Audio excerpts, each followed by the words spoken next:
Hello दोस्तों, welcome to ICM channel. आज हमसे डिस्कस करने वाले तीन स्टॉक के बारे में। पहला आपका होने वाला है एचएएल, और दूसरा आपका होगा टाटा स्टील, और थर्ड आपका होगा ट्राइडेंट। तो इस वीडियो को जरूर से अंत तक देखो, लेकिन उससे पहले इस चैनल को आप सब्सक्राइब कर सकते हो और इस वीडियो को लाइक करना यदि आपको ये वीडियो पसंद आए।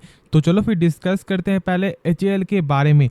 आज जो आपका गिरावट आपको देखने को मिला है, जो ऑलमोस्ट आपको 5% का, वो मैंने कल ही आपको संकेत दे दिया था कि इस तरह का कुछ बड़ा धमाका आपका होने वाला है। और इसका मेन कारण क्या है आपका? इसका मेन कारण है आपका OFS, ठीक है, यानी कि ऑफर फॉर सेल। यानी कि यहाँ पे आपका जो गवर्नमेंट जो है 3.5% जो स्टेक है इससे यहाँ पे बेचेगी।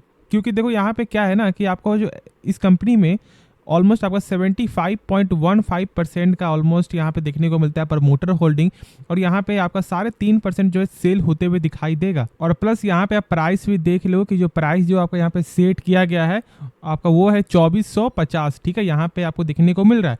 अब यहाँ पे जो है ना आपका 2 दिन सेल होगा, यानी कि आपका यदि एक दिन में यदि आपको मिल जाता है तो सही है, नहीं तो यहाँ पे 2 दिन, यानी कि आपका मार्च 23 और मार्च 24 को, ठीक है।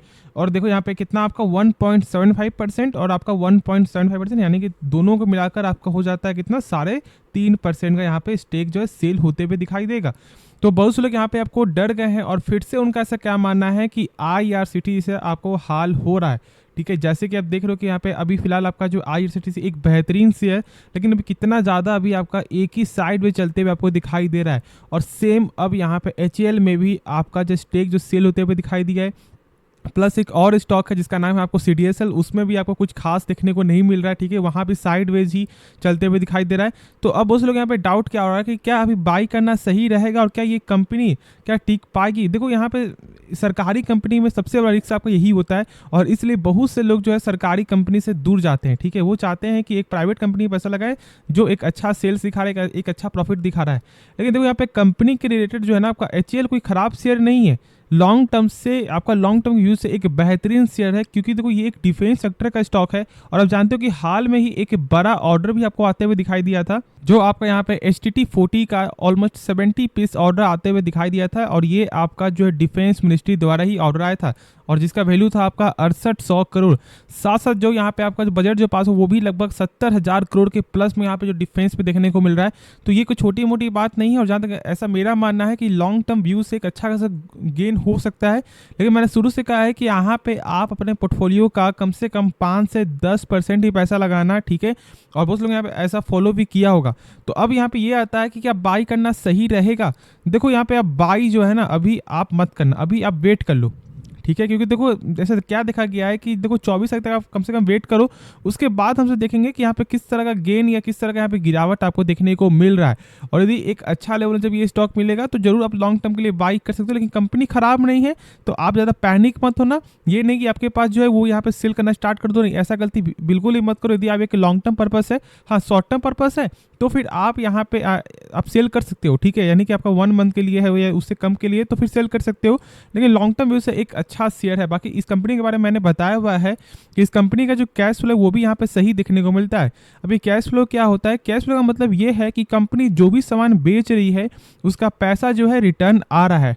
तो ये एक अच्छी चीज़ है, ठीक है, और ये सब आपको समझना भी चाहिए। और मैंने शुरू से ही आपको इसके बारे में बताया हुआ है, तो आराम से इस कंपनी में होल्ड करके चल सकते हो। बाकी जो भी डाउट है आप कमेंट में जरूर से पूछना। तो नेक्स्ट स्टॉक के बारे में डिस्कस करते हैं। तो जानेंगे यहाँ पे हम सब टाटा स्टील के बारे में। देखो यहाँ पे आपका फ्लैट ही क्लोजिंग आपको देखने को मिल रहा है, और लगभग कल भी यहाँ पे फ्लैट ही क्लोजिंग था। लेकिन यहाँ पे यदि आप देखोगे कुछ न्यूज़, तो यहाँ पे जेफरीज का यहाँ पे टॉप पीक है टाटा स्टील। और देखो यहाँ पे इसलिए है ना क्योंकि तो कंपनी का जो फंडामेंटल है ना वो बेहतरीन है। बस आपको एक चीज़ समझना है कि यहाँ पे आपको पेशेंस आपको रखना पड़ेगा, क्योंकि एक बहुत ज़्यादा वोलेटाइल सेक्टर का ये स्टॉक है, और यहाँ पे आपका अप्स एंड डाउन देखने को मिलता है।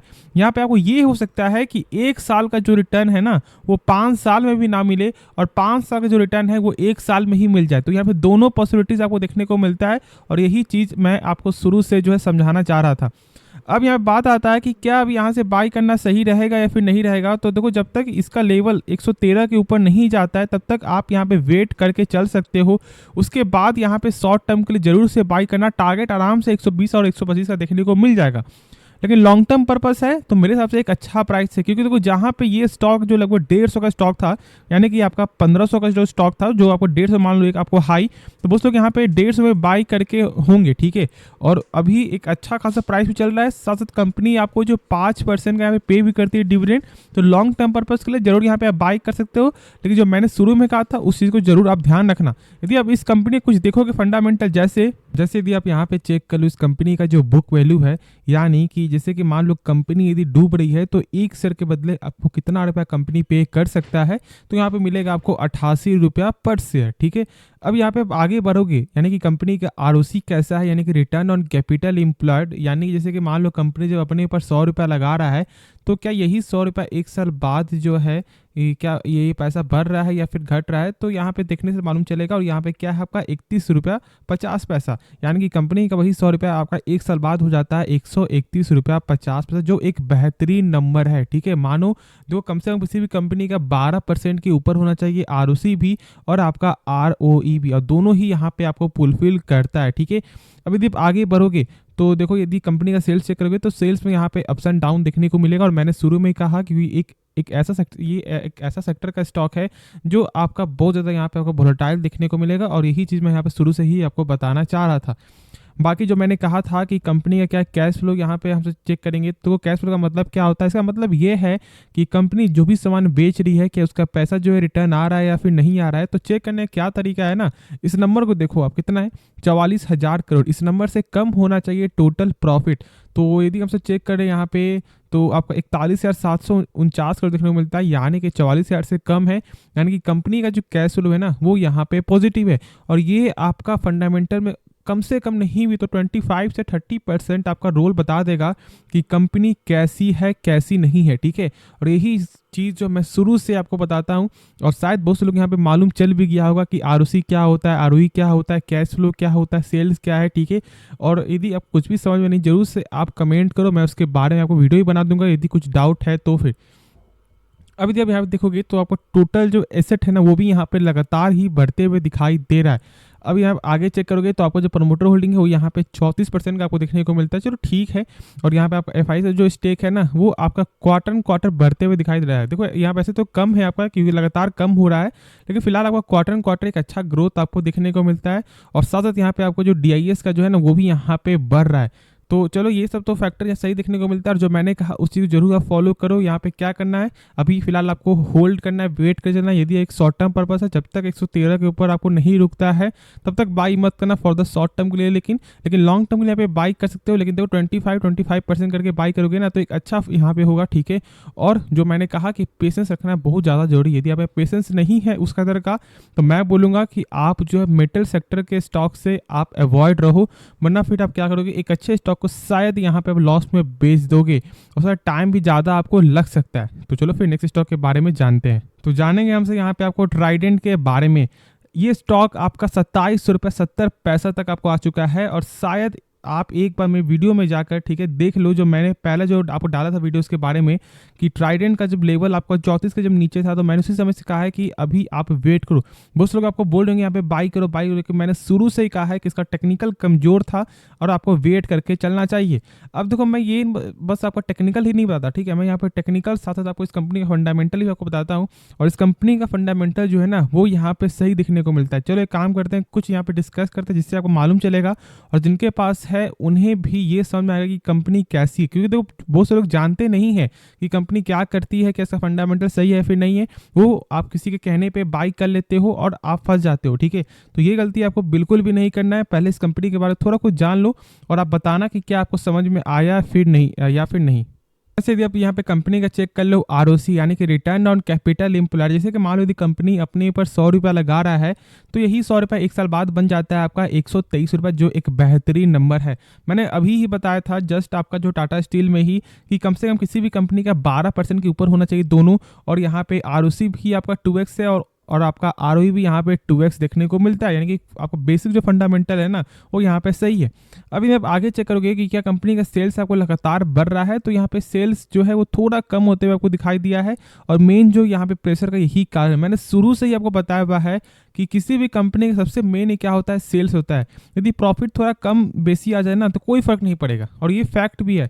लेकिन जब सेल्स यहाँ पे ईयर ऑन ईयर पे कम आ जाएगा ना तो आप सोच भी नहीं सकते कि कितना ज़्यादा प्रेशर देखने को मिलता है। और सेम अभी आपका ट्राइडेंट के साथ हो रहा है और आपका IEX के साथ हो रहा है, ठीक है। ये दोनों स्टॉक फिलहाल अभी इसी की वजह से यहाँ पे इतना ज़्यादा प्रेशर में है। अब आगे चेक करो इसका प्रॉफिट, तो प्रॉफिट में तो यहाँ पे एक सही प्रॉफिट ही देखने को मिल रहा है क्वार्टर क्वार्टर, और आपका ईयर ऑन ईयर में थोड़ा कम है। लेकिन मेन तो सेल्स ही डाउन है ना, और इसी की वजह से यहाँ पे मेन प्रेशर है। क्योंकि यहाँ पे देखेंगे कंपनी के कुछ फंडामेंटल, और जैसे कि यदि आप यहाँ पे चेक कर लो तो आपका टोटल जो एसेट है वो भी यहाँ पे कम होते हुए दिखाई दे रहा है, लेकिन एक क्वार्टर में। बाकी सब यहाँ पे लगातार बढ़ रहा है, तो कोई दिक्कत वाली बात नहीं है, ठीक है। थोड़ा यहाँ पे कम 19-20 देखने को मिलता है। अब जो सबसे मेन है वो है इस कंपनी का कैश फ्लो। अब देखो मैं आपको शुरू बता दूं कि कैश फ्लो कम से कम 25 से 30% आपको रोल निभाता है फंडामेंटल में, और ये बेसिक से आपको जो एडवांस आपको यहाँ पे बता देगा कि क्या कंपनी में आपको इन्वेस्ट करना चाहिए या फिर नहीं। ज़्यादातर आपको यही यहाँ पे शो होता है। और मैं आपको यहाँ बता दूं कि कैश फ्लो का मतलब ये है कि कंपनी जो भी सामान बेच रही है, क्या उसका पैसा जो है रिटर्न आ रहा है या फिर नहीं आ रहा है ना, तो ये आपका कैश फ्लो के जरिए ही मालूम चलेगा। तो यहाँ पे चेक करने क्या तरीका है, इस नंबर को देखो कितना है, 903 करोड़ है ना, तो इस नंबर से कम होना चाहिए टोटल प्रॉफिट। तो यदि हम चेक करें यहाँ पे तो 834 करोड़ देखने को मिलता है, यानी कि कंपनी का जो कैश फ्लो है वो यहाँ पे पॉजिटिव है, और यही फैक्ट है।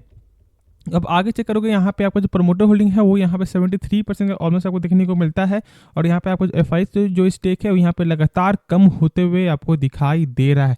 अब यहाँ पे ये जानो कि अभी क्या बाई करना सही रहेगा, नहीं बिल्कुल नहीं, अभी बाई मत करना।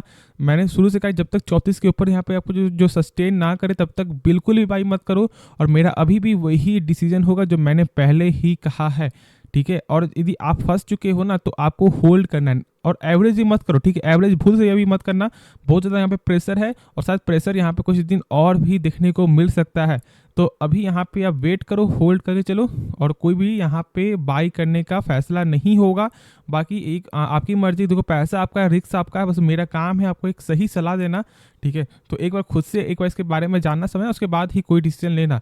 तो होप ये वीडियो पसंद आएगा। बाकी इस वीडियो में यदि कुछ भी सीखने को मिले जरूर से इस चैनल को आप जो सब्सक्राइब कर सकते हो, और इस वीडियो को लाइक करना यदि आपको ये वीडियो पसंद आए। तो मिलते हैं नेक्स्ट वीडियो में, तो तब तक के लिए धन्यवाद।